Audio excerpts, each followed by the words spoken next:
My firefighter, as I like to refer to him as my Frankie, Frank J. Sousa. He was the deputy chief of the town. He loved hockey. He loved the Bruins. Screamed at him, was very, I can't use the language, but he was just so wonderful. We like to go to Disney World, and his favorite ride, and this surprised everybody, was Peter Pan. He loved Peter Pan.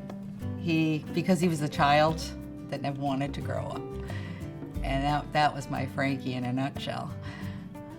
He was just so loving, kindful, and he just loved to help people too, which was really evident, after he passed. Everybody just loved him. It was just awesome. He was just awesome. He originally worked as a carpenter, but he was a volunteer firefighter, and he just loved the whole family, and he loved the action of it and saving people, and like a little boy would just love to be in the big fire truck, and he was just such a kid. He was just such a kid. As he went on, he eventually became the deputy fire marshal for the town, so that was his full-time paying job.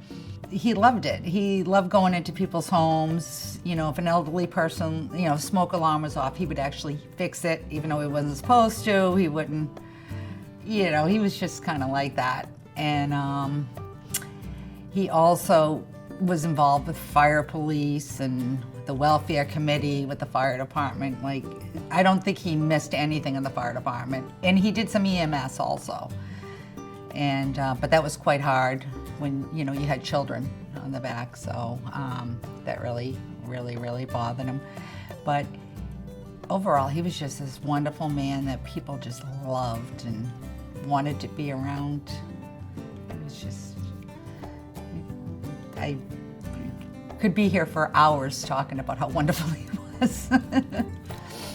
He absolutely loved being a fire marshal, and he was one of those few people that could read plans, which was a big deal when it came down to being a fire marshal, because he could tell you where an alarm needed to be, where a smoke detector needed to be. He was extremely good at math, so he could just calculate exactly by his eyes too. He was very good with just looking and seeing exactly where something needed to be. And he loved going into more of the elderly houses, because he would have that elderly woman and he would just have a nice conversation with them. And after he passed, everybody would say, "Oh my gosh, I remember when he was in my house." And the real estate agents after he died, being the town fire marshal, they just all had something good to say. Everybody was like, "Oh, I remembered when he came in and helped us out with this," or last minute he would, stay, after, even though he was on salary, he'd stay after to take care of this certificate so they could get a house sold. My favorite Frank story would be his last birthday. I said to him, he turned 50. I said to him, either we're gonna have a party or you have to pick a good vacation. His choice of vacation was a Disney cruise. So, little kid. And so we went on this Disney cruise, but before we left the airport, was the actual birthday, was the day we actually left to go to Florida. I told the airline stewardess that it was his birthday. So once we were on the plane, and first they moved us up, and he said, "Oh, I wonder why they moved us up." I said, "Duh, you wearing a fire department jacket. They want us up close." And he fell for it. And so we get on the airplane, and he hated the attention, but all of a sudden, as we're taxiing, you're buckled in, you can't move, you can't do anything. They bursted out, "We have a special birthday on the flight today." They made everybody sing happy birthday. So it was hysterical. His face was red. We get onto the ship the next day. That night we go to have his best friend, Octavio, from the Bristol Fire Department, and his wife was there. He didn't know. I knew they were coming, but he didn't know. They showed up. He was shocked. That night we were sitting at the Disney dinner, and Mickey Mouse came out singing happy birthday. So we get off this cruise ship, and after a week of happy birthday everywhere, we go to pick up my grandchildren. I managed to get them flown in. So we were on the cruise ship. I mean, we flew up to Orlando, picked up the grandkids, went to Disney World. So my granddaughter went and wanted a little birthday pin on him. Everywhere we went, they would like, oh, birthday boy, and they would sing happy birthday, to the point where at one point he was picking up a pin, and they go, oh, you have a phone call. He's like, I got a phone call. And I guess Goofy was at the other end singing happy birthday. So the poor guy, the grandkids go home. We went to go see his mother in Orlando. He's thinking, oh, my birthday's over. He walked in and surprise, happy birthday.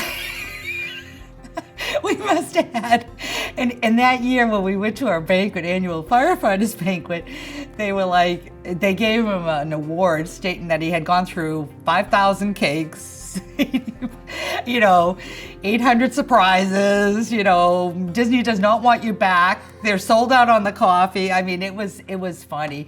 Like, it was such a big, it was my favorite. And I was so grateful, like, for his last birthday that we had. It was the best birthday ever. And I believe he went to the fire marshal or one of the delegate for the Chiefs Association or something. I forget what it was. And they went there and they had a birthday party for him too. They had a birthday cake. He just couldn't get out of that birthday. But I was so grateful that that birthday was such a big deal. It was so beautiful. But he did get to go on Peter Pan on that trip. They loved him. Yeah, they absolutely loved him. And they knew that he hated the attention, so it even made it funny. He was just, it was just awesome. I can't say enough. I want Frank to be remembered as a child, as he was. He was just happy. He was very happy. He was so caring and loving, and he was just, and I use the word even on his gravestone. This is awesome. I actually had that put on his gravestone. That's what I want him to be remembered as, the most awesome man in the world. And he was awesome to me, to his family, and to his fire department family. And anybody he encountered absolutely loved him. I did marry well. I married, and he had to talk me into getting married to him, and I'm so grateful I did. I'm so grateful we had more than 20 years. I am so happy about that. Yeah, it was the best. He taught me how to love. He taught me how to enjoy life, how to relax, how to be me. He taught me how to be me. Although I call him a child, he was childlike, where he was happy and really enjoyed life and loved to do what he did and had that enthusiasm as a child. He was responsible, he was honest, he was mature, but then he was immature in such a good way that he made himself so lovable, because he was Frankie. He was my Frankie. Here's to you, with that smile on your face. Here's to you, and what